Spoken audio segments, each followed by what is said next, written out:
Now we move already to the last presentation that we have today. So I give the floor to zip.DIGITAL. Please, you have the floor.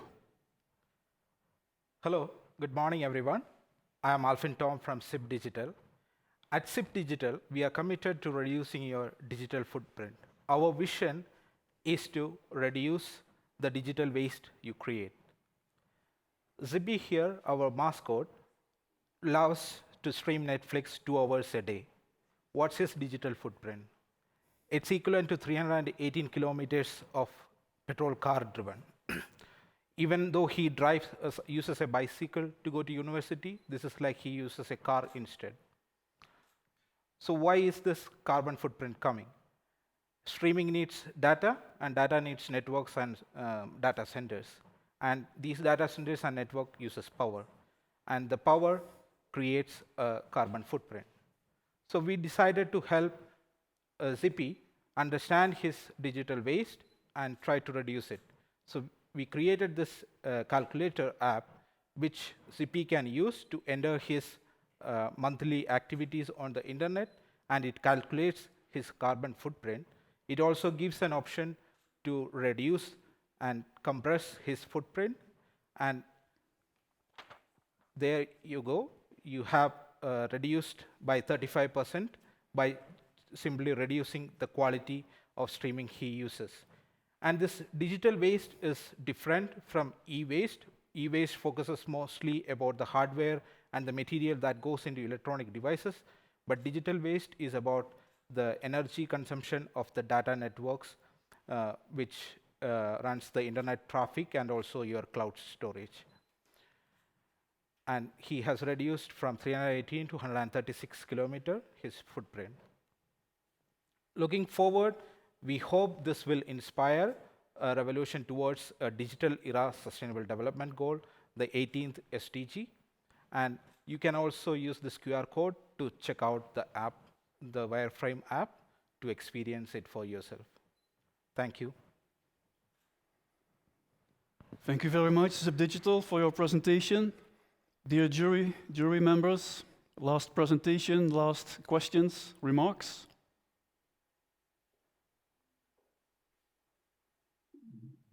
If I may, from where do you have the data with which you feed actually your app to assess the digital footprint? So how valid is the data? So there are some consumption. I assume there are some consumption data depending on the size of information you transport. So would you say some words about that? Yes. Thank you for the question. And we are using multiple data sources. So primary data would be like, for example, Netflix. Netflix releases some data regarding the amount of data speed required at various levels of quality.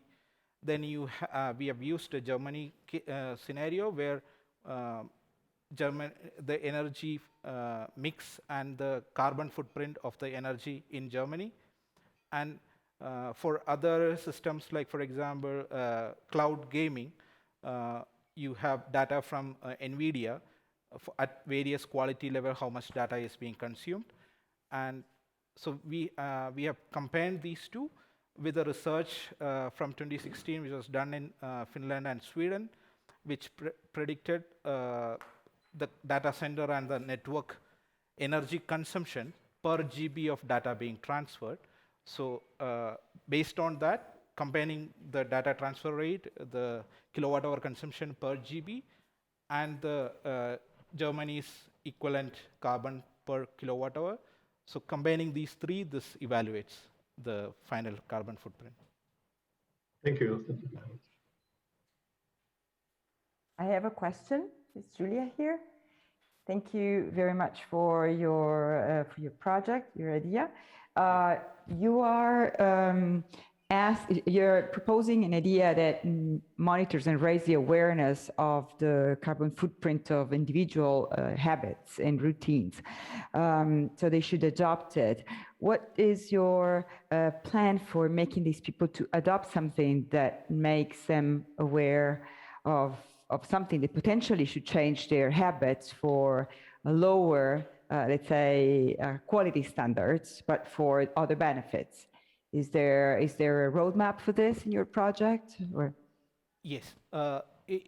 In the later stages, if we can convince the tech giants and the platform to integrate this feature into platforms like iOS, Android, and Windows, there could be like simple toggle buttons. Like, for example, when your mobile phone battery goes down, you press this power saving button and it reduces its performance to last longer. So something like that could be implemented through partnering with these tech giants. This is an opportunity where individuals will not be pressured to do this, but it will be a simple toggle switch, and without even they realizing, and it will connect with all these apps like Netflix or YouTube and reduce the quality on a platform level. Thank you. Thank you very much. Are there other questions or remarks by May the I jury have one member? question? Yes, please.